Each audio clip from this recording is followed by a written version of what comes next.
With the end of the Civil War and the reconstruction of the South underway, a new era in American finance began. The national banking system, designed to help fund the war, was starting to replace the old state banking system, especially in the Northeast, while the West was still underdeveloped financially. But Western banks were better off than those in the South, which had heavily invested in Confederate bonds. They completely collapsed alongside the rebel government. This left the Northeastern banks in a dominant position. The only power able to challenge them now was the federal government itself. During the war, the U.S. Treasury had issued $450 million worth of United States notes, also known as Greenbacks. These were not redeemable in gold, but neither were the notes of the national banks, which had also gone off the gold standard during the war. Greenbacks were a necessity to help fund the Civil War. They weren't created to compete with national banknotes, but still, the nation only needed one currency. Which would be kept as America's money? And how would we get back to the gold standard? Did we even need to back money with gold anymore? These are the questions regular people would start to ask themselves across the country, and a vigorous public debate on financial issues, including the nature of money itself, developed in the 1860s and 70s. Entirely new political parties would be formed from the bottom up to challenge the Northeastern establishment and force this debate into the political mainstream. Welcome to the Greenback era.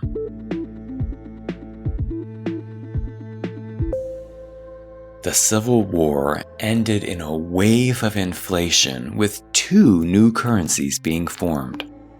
One was printed by the new national banking system, and the other by the U.S. Treasury. Neither was redeemable for gold. When Congress authorized Treasury Secretary Salmon Chase to print greenbacks, they never said whether they even should be backed in gold or not. But many people assumed they would be, eventually. Not right now, obviously, there wasn't enough gold. But at some point, right?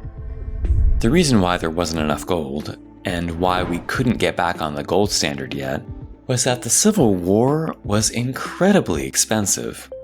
To pay for it, Congress borrowed unprecedented sums, and millions of new bills were printed and pumped into the economy. The money supply had to shrink back down again before the gold standard would be possible. A redundant, legal tender currency is the prime cause of our financial difficulties, and a curtailment thereof indispensable. That's Hugh McCulloch, former head of the Bank of Indiana, who was appointed Secretary of the Treasury by Abraham Lincoln shortly before his assassination. McCulloch set out to shrink the money supply by retiring greenbacks, with the aim of getting back on the gold standard, which he felt was a moral and economic imperative as quickly as was reasonably possible. My chief aim will be to discharge the claims upon the Treasury at the earliest date practicable, and bring the business of the country gradually back to a specie basis, a departure from which is no less damaging and demoralizing to the people than expensive to the government. He asked Congress to pass the Contraction Act, which they did in April of 1866. They allowed McCulloch to remove $10 million in greenbacks from circulation in the first 6 months after its passage, and $4 million a month after that. McCulloch wanted to go faster than that, but he got to work shrinking the money supply, and he was successful at getting prices to fall over the next couple years. The New York Independent applauded McCulloch's efforts, writing that prices must continue to go down until the banks and the government resume specie payments, and that glorious era cannot come too quick. For financial conservatives, getting back on the gold standard was a moral issue. It was about defending the honor of the nation and our reputation internationally. But others weren't so sure about this idea. While farmers all over the country believed in the gold standard, their personal prosperity was based on high prices for agriculture. When prices drop, farmers get paid less. It's that simple. So farmers' organizations started telling their representatives in Congress, hey, the gold standard is great and all, but maybe ease up on that contraction thing. And businessmen, especially those out west, were used to the easy money of the free banking era. They didn't want their borrowing costs to increase, which always happens when money becomes scarce. Exporters knew that a weak currency means it's easier for other countries to buy our goods. Contraction was just plain bad for business. So Congress bowed to public pressure and repealed the Contraction Act in 1868, after only 48 million in greenbacks had been retired. It was becoming clear that the road back to the gold standard would be a long and difficult political fight. Many business interests opposed contraction, but they were really all over the map, with the banking industry generally strong in support. In contrast to elite opinion, in the mid-1860s, the common people were pretty much all on the same page. The workers and farmers alike all agreed that the gold standard was necessary for our nation's future, even if they opposed a quick contraction. This is a great inflection point in the story of money in the US, because their opinions were all about to change, in large part due to the ideas of one man. The laboring classes of all civilized nations have been, and are as a body, poor. Nearly all wealth is the production of labor. Therefore, laborers would have possessed it had not something intervened to prevent this natural result. The wrong is evident. The design of the current volume is to show the true cause and thus save the producers of this nation from the oppression, degradation, and misery which have befallen the laboring classes. Why is Marx on the screen? I'm talking about Edward Kellogg. Kellogg was a small merchant in New York who lost his business in the Panic of 1837. He was deeply disturbed by this event and the depression that followed. Like Karl Marx, he decried the widespread oppression and exploitation of the working class of his time. But he wasn't a socialist. Kellogg didn't speak out against private ownership of capital. Instead, he focused on usury as the main problem facing working people. He wrote a book called Usury, the Evil and Remedy in 1843, which laid out his plan for a new financial system, which he thought would stop the oppression of labor and bring to all their just rewards. Kellogg didn't support the gold standard. He thought that government should create the country's money, not banks. Specifically, he endorsed a policy called the interconvertible bond. In this system, the government would fund mortgages on real estate. That would keep banks out of the mortgage business and put money into people's hands in a manner very similar to how Benjamin Franklin did in colonial Pennsylvania. The interest on these loans would be kept very low at 1%, or just enough to give the government workers providing and tracking these loans a fair wage.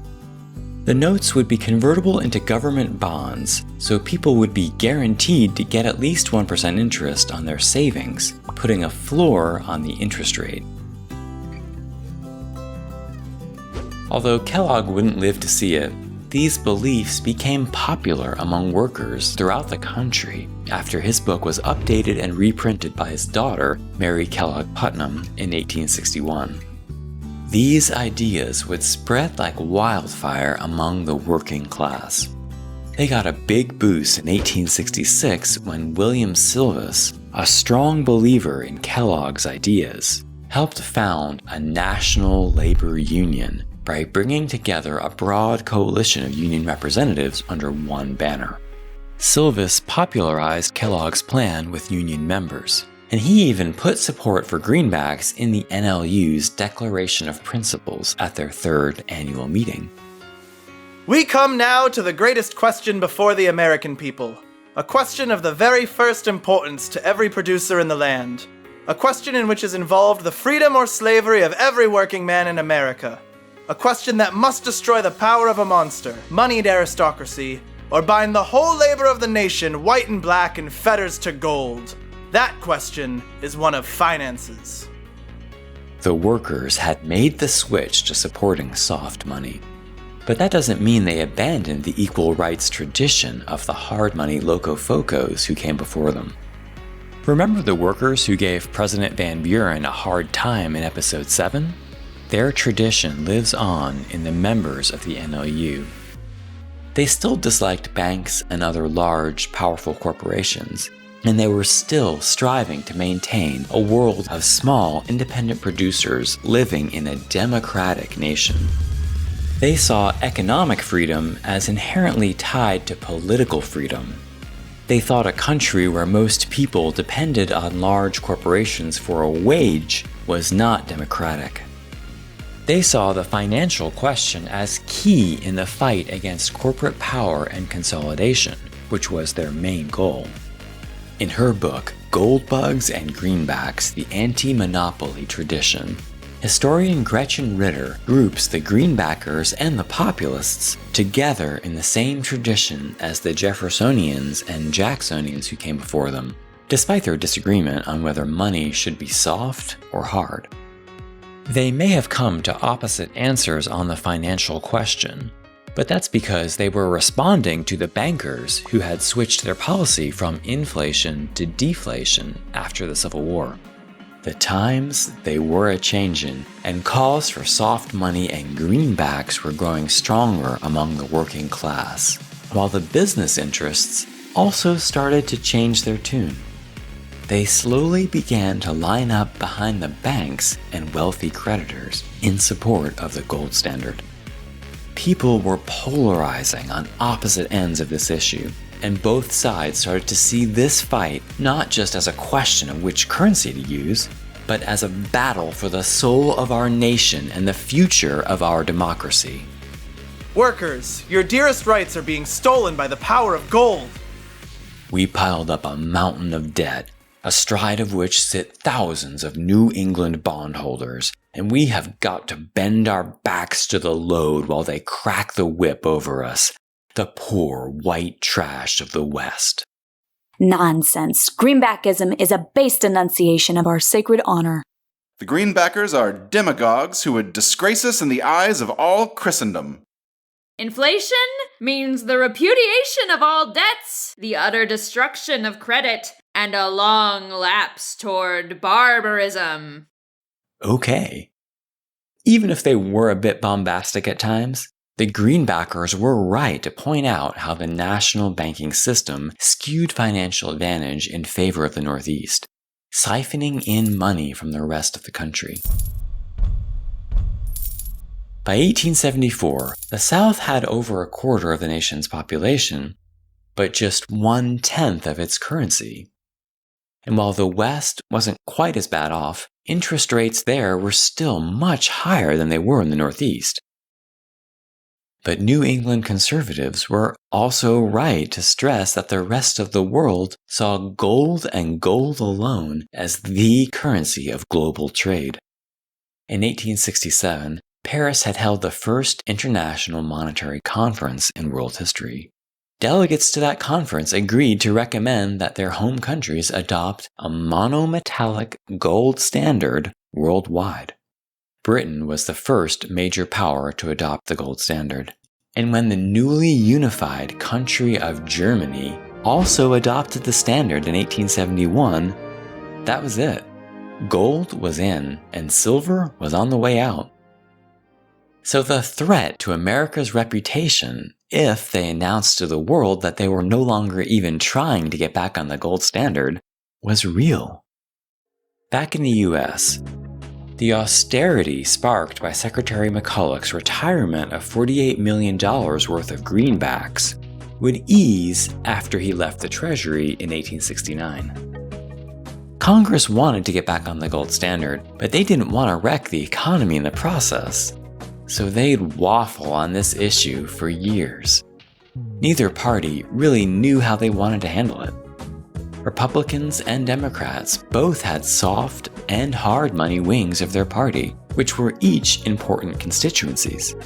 It was a political minefield, so it was easiest just to do nothing. As the parties waffled, another bubble started to grow in railroad stock prices, and when it popped, we found ourselves in another panic and another Great Depression. The Panic of 1873 was devastating. It was called the Great Depression in the US until an even bigger one came along, but it was a huge boost to the Greenback cause. Farm prices started to fall again, and the seeds of Greenbackism, spread by labor organizations and newspapers like the Working Man's Advocate, found fertile soil in the farmlands of the Midwest. For the first time, farmers started to abandon their Jacksonian roots, and they would increasingly join with workers in support of soft money. A united national coalition of producers, including both workers and farmers, started to look possible. Seeing this, Congress knew they had to act. In 1874, a coalition of Western Republicans and Eastern Democrats in Congress passed what was known as the Inflation Act to try and re-stimulate the economy. They just couldn't face their constituents back home if they did nothing. But merchants, bankers, and the Northeastern religious community hated it. If this bill is not speedily retracted, the country would soon be advancing upon the double quick towards bankruptcy. This was a very divisive piece of legislation, but the controversy over it really wasn't justified. All it did was provide a modest increase in the number of national banknotes that would be allowed, and they'd mostly be given to Western and Southern banks to even out the currency disparity. It allowed for a few more greenbacks too. Basically, it was a compromise that would have just replaced the money that Secretary McCulloch took out of the economy in the late 1860s. Everyone was sure that President Grant would sign it, but he ended up shocking the nation with a veto. Among the evils growing out of the rebellion is that of an irredeemable currency. It is one of the highest duties of government to secure to the citizen a medium of exchange of fixed, unvarying value. This implies a return to a specie basis, and no substitute for it can be devised. Grant almost destroyed the Republican Party with this move. Remember, this was during the worst depression in American history up until this point, and he vetoed a modest bipartisan stimulus bill. Not a good look. This was the beginning of the Republican Party's association with big business and fiscal conservatism. This veto was a big issue in the election of 1874, and Democrats made huge gains in the West and the South. It also spurred the Greenbackers to finally get organized, and they established the National Independent Party, also known as the Greenback Party, the next year. With the Democrats taking over and the new threat of the Greenback Party emerging, President Grant and the Republicans knew they had to get their house in order. So, they got together and finally made a decision about how to get the country back on the gold standard. In 1875, they passed the Resumption Act through Congress. With this act, banknotes backed in gold would be America's only currency going forward. But they'd retire the greenbacks slowly. They declared that all money would become redeemable in gold in 4 years, on January 1st, 1879. This act enraged the Greenbackers and helped their organizing efforts, but it also put them on the clock. They were just getting started, but now they had only 4 years to win a soft money majority in Congress before resumption took effect. This was a nearly impossible task. On top of that difficulty, they had all kinds of organizational problems, ranging from out-of-control members who were easy to demonize in the press, to the hard money ideology that many farmers still clung to to the two-party system itself, and finally to racism and xenophobia.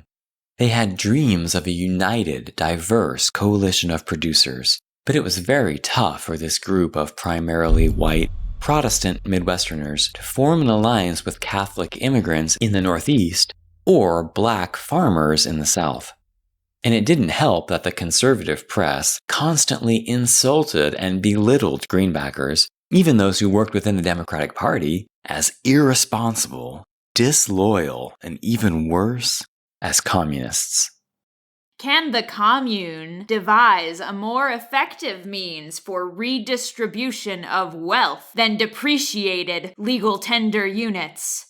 A vote for the Democratic ticket is encouragement to communist revolution. But despite all of this, the Greenbackers did have some success. They gained 13 seats in the U.S. House in the election of 1878. And many of the Democrats elected that year were actually Greenbackers choosing to run as Democrats to get around the two-party system. That's amazing for a third party, but they didn't get enough votes to stop resumption. And more to the point, Greenbackism itself became toxic, and no one in the business community wanted to be associated with it anymore. The Greenback Party would vanish in just a few years as they suffered defeat after defeat. Not just at the ballot box, but also in the press, in academia, and at the deep level of culture. But as the day of resumption neared, the new head of the Treasury, Secretary John Sherman, was terrified that resumption would fail because he didn't have enough gold. He had visions of people flooding into the Treasury, demanding gold in exchange for every greenback they owned. Paper is worthless, and gold is the only true value, right? When the day finally came, Sherman piled up bags and bags of gold out front in the New York sub-treasury, in plain view of the public, trying to make sure that no one, except for maybe himself, questioned his ability to pay. As U.S. flags were unfurled and hung on buildings across New York to celebrate the occasion, Sherman took a deep breath and waited in fear for long lines to start forming outside. But almost no one came. By noon, less than $3,000 in gold had been paid out at the New York sub-treasury. But should he have been so surprised? People always choose the more convenient form of money. Gold is heavy, so people only want it when they think they won't be able to get it. In just maybe a tiny bit of exaggeration, the New York Daily Tribune described this event as the grandest page in the history of the United States. In their eyes, the honor of the nation had been restored, and communism had been kept at bay. But average people, especially in the Midwest, wouldn't forget how they'd been treated and how no one back east seemed to care how they suffered. The farmers and the workers would try once again to form a united coalition against the bosses, monopolies, and banks. The Greenback era might be over, but the populist revolt had only begun.